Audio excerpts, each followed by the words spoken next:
are now listening to Jbyp Radio, a production of FMO Studios. Now, here is your host, Steve Elmore, the famous Mo. Welcome back, folks. That's right, it's me, the actual real live, well, not live, this is recorded, but it's still me, the famous Mo, and you are watching Jbyp Radio. Pretty snazzy, huh? Seriously.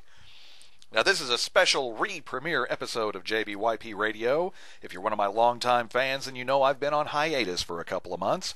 I was working 2 jobs during the Christmas season, and between the 60 to 80 hours a week I was putting in, plus taking care of my family and what all, just did not have the time to do the show.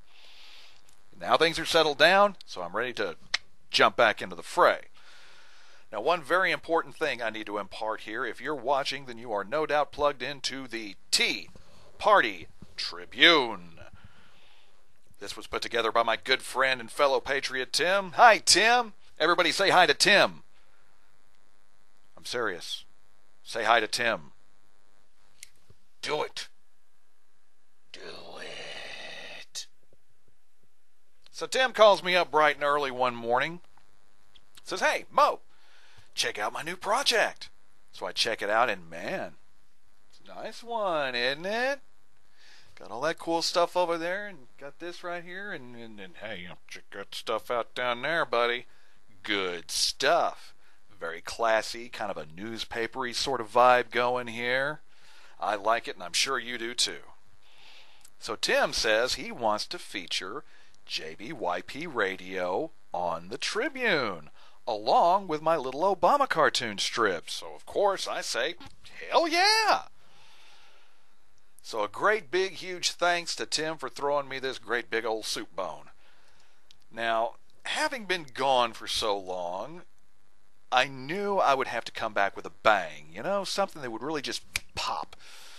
So I'm thinking, what am I going to do for my re-debut? And once again, never failing to provide us with tons of excellent material, the Obama administration comes through once again in the form of the 2011 State of the Union Address. Tee-hee. So who actually sat through the State of the Union Address? I know, as much as I despise the man, and as much as I am reasonably sure, if the last State of the Union Address is any indication, every other sentence that comes out of the guy's mouth is going to be a blatant lie. Still, only a fool doesn't pay attention to what the opposition's doing. Now, I worked the night shift, so I was asleep when the tyrant took the stage. And truth be told, again, using the last State of the Union as a guidepost, I probably would have fallen asleep had I been watching. Anyway, I get home from work, pack my son off to school, drink a Frappuccino, and start watching the footage from the State of the Union Address.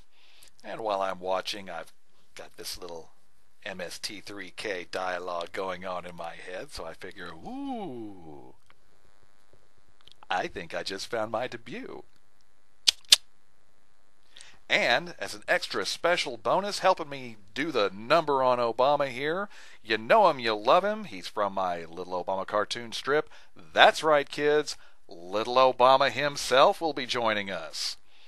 And please note that I am going to be far more civil than those paragons of civility that we know as the liberal left. So pitter-patter, let's get at her. Here it is, folks, the 2011 State of the Union Address.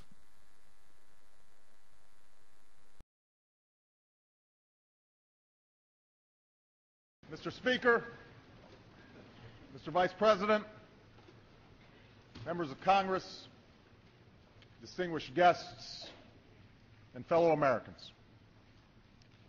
Tonight I want to begin by congratulating the men and women of the 112th Congress, as well as your new Speaker, John Boehner.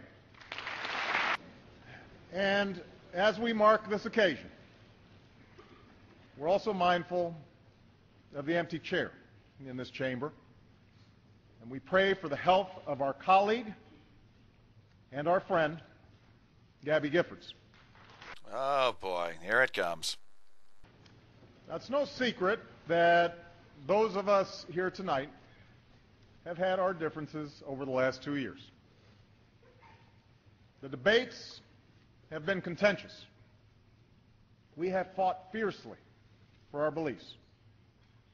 And that's a good thing. That's what a robust democracy demands. That's what helps set us apart as a nation. But there's a reason the tragedy in Tucson gave us pause. Amid all the noise and passion and rancor of our public debate, Tucson reminded us that no matter who we are or where we come from, each of us is a part of something greater, something more consequential than party or political preference. Now, last I heard, Lochner's motive for his little freak out was not political. Putz. We are part of the American family. We believe that in a country where every race and faith and point of view can be found, we are still bound together as one people. That we share common hopes and a common creed. That the dreams of a little girl in Tucson are not so different than those of our own children. And that they all deserve the chance to be fulfilled. Except those members of the family who have to die in the womb. Screw them. That, too, is what sets us apart as a nation. Now, by itself, this simple recognition won't usher in a new era of cooperation. What comes of this moment is up to us. What comes of this moment will be determined not by whether we can sit together tonight, but whether we can work together tomorrow. A little hat tip to the prom date idea. I believe we can. What happened to yes, we can? I believe we can. Maybe we can. We can. Can't we? And I believe we must. That's what the people who sent us here expect of us. With their votes, they've determined that governing will now be a shared responsibility between parties. No, dipstick. With our votes, we told you and the rest of the socialist progressive swine in D.C. that we're on to you, we're sick of you, we don't believe you, and we don't believe in you. And you're damn lucky the founding fathers aren't here, or they'd have hung you all from the Washington Monument by now. New laws will only pass with support from Democrats and Republicans. We will move forward together, or not at all, for the challenges we face are bigger than party and bigger than politics. And yet all these challenges were caused by party and politics. Mostly your party. At stake right now is not who wins the next election. Too bad no one with more than 3 functioning brain cells thinks you have the slightest concern with anything but the next election. Putz. After all, we just had an election. At stake is whether new jobs and industries take root in this country or somewhere else. It's whether the hard work and industry of our people is rewarded. It's whether we sustain the leadership that has made America not just a place on a map, but the light to the world. It's whether or not you can extinguish that light as your policies have been doing, as all leftist policies have been trying to do for the past century. Putz. Now, we are poised for progress. 2 years after the worst recession most of us have ever known, the stock market has come roaring back. Corporate profits are up. The economy is growing again. Yep. Just like in the Great Depression, when we hit rock bottom, had a lovely little surge, then hit bottom again. And you're making the exact same mistakes that were made then, too. But we have never measured progress by these yardsticks alone. We measure progress by the success of our people, by the jobs they can find and the quality of life those jobs offer, by the prospects of a small business owner who dreams of turning a good idea into a thriving enterprise, by the opportunities for a better life that we pass on to our children. By the fact that the U.S. has the highest business tax rate on the planet, Oh, wait. That's the project the American people want us to work on. Together. Now, we did that in December. What's this we crap, Kemosabe? Any real gains that have been made in the last couple of years have been in spite of your efforts, not because of them. Fact of the matter is, if you'd have kept your grubby mitts off the market, it would have corrected itself almost immediately. Just like in the 30s, government interference in the market caused the crash, government interference prolonged the crash, and government interference stood in the way of recovering from the crash. Putz. Thanks to the tax cuts we passed, Americans' paychecks are a little bigger today. Every business can write off the full cost of new investments that they make this year. And these steps, taken by Democrats and Republicans, will grow the economy and add to the more than 1 million private sector jobs created last year. And just imagine if we slashed business tax rates by half. Instead of American companies being forced to go abroad to cut costs, they'd stay here. And foreign companies would want to come here too, adding millions of jobs to the market and billions to the economy for a real recovery. But we have to do more. These steps we've taken over the last 2 years may have broken the back of this recession. But to win the future, we'll need to take on challenges that have been decades in the making. Lying putz. We haven't broken the back of the recession, you twit. You slapped a Band-Aid on the bleeding neck stump from our decapitated economy and pronounced it hale and hearty, even as the corpse grows cold.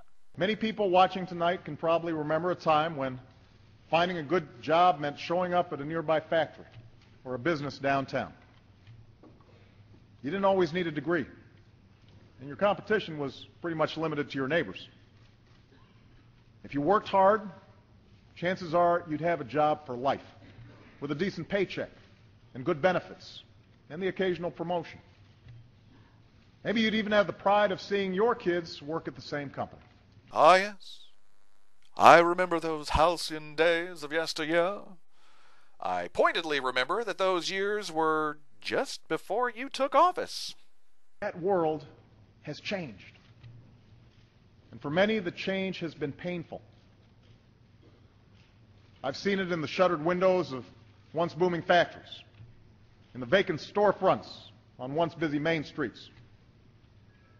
I've heard it in the frustrations of Americans who've seen their paychecks dwindle or their jobs disappear. Proud men and women who feel like the rules have been changed in the middle of the game. Yep, whole lot of change.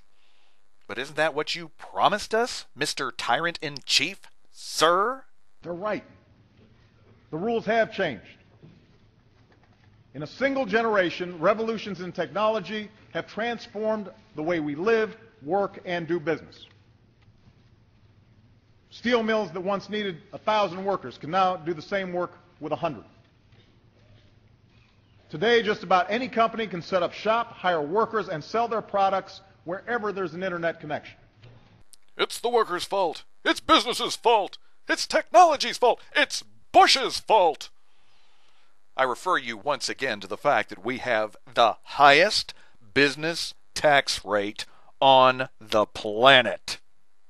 Putz.